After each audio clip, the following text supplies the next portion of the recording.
Marriage ఫంక్షన్లలో, గుళ్లలో వంట చేసేవారు. అలా ఒక కుక్గా ఉపేంద్ర గారి తండ్రి తన కుటుంబాన్ని పోషించేవారు.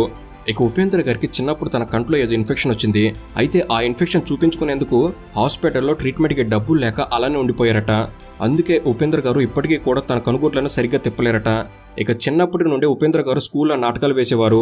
అంత చిన్న వయసు నుండే ఉపేంద్రకి హీరో అవ్వాలని కోరుకుండేది.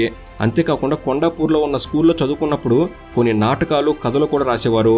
దాంతో అప్పటి నుండే ఎలా అయినా సరే నేను హీరో అవ్వాలి, చాలా ఫేమస్ అవ్వాలి అని ఉపేంద్ర గారు డిసైడ్ అయ్యారు. అంతేకాకుండా ఉపేంద్ర గారు తన అన్నతో కలిసి చదువుకుంటూనే న్యూస్ పేపర్స్తో పేపర్ కవర్స్ చేయటం, ప్యాకింగ్ వర్క్స్, ఇలా ఎన్నో చిన్న చిన్న పనులు చేస్తూ కొంత డబ్బు సంపాదిస్తూ తన తండ్రికి ఎంతో కొంత సహాయం చేసేవారు. ఇక ఉపేంద్ర గారు తన స్కూలింగ్ పూర్తి చేశాక ఇంటర్ కోసం బెంగళూరులో ఉన్న ఏపీఎస్ కాలేజ్ ఆఫ్ కామర్స్ కాలేజీలో చేరారు.